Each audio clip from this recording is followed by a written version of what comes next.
I felt like it was a fascinating look into a different time. It seemed like an environment that was more hospitable to their workers. They seemed proud to be there. The people that were dressed up, the women, the purses, taking the little slip of paper. Was it a middle-class job, I assume? They actually created a company town.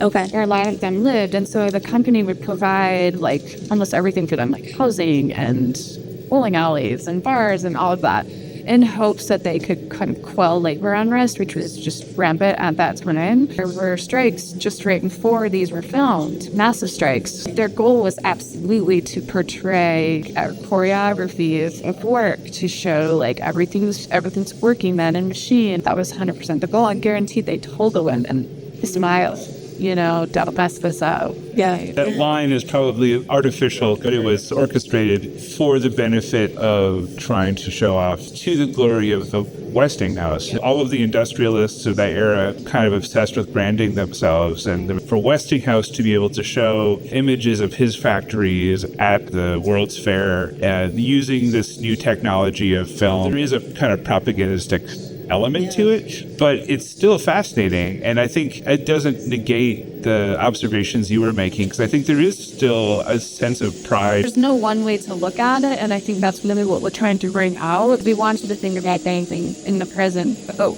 how do you think about them? There's, in one sense, we can think about this period as like an absolute nightmare. We can also think about it as like this moment when like so much was done, and that we have the lifestyle we have now because of these changes. And so how do you look at that? And the buildings. We're in a moment of, I think, impending like transformation. Where are we going to go now? Like, are we going to continue on the same path of just like utter destruction, or stop building? Or there's just like lots of questions, I think, in parallels between the present and the past that we want to just dig into. That's the reason to make this piece, is not just to sort of like make it a history lesson, but to really sort of think about the present through the past. Yeah.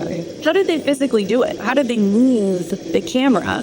They had it on a cranes inside of the factory. These are also really innovative. They put electric light bulbs on one crane, and you can tell like when they go through, it's really, really bright. It must have just blinded that. And then on the other one, they had the camera. Going through the whole factory from one end to the other. All of that was orchestrated, but there are some people who are kind of trying to act normal, like nothing's good, and there's some people who are just like staring at the cameras. So looking back, right? The kind of like, we're looking at them, but they're looking back at the camera, but also looking at us. We're also really interested in the parallels between film history and labor history. I think two things we don't think of together, and just the visions and the future-oriented nature of both. You still see new details, and seeing on this big and walking up really close and just looking at the details that come in, you see differently every time. And that's just really cool, I think, is interesting.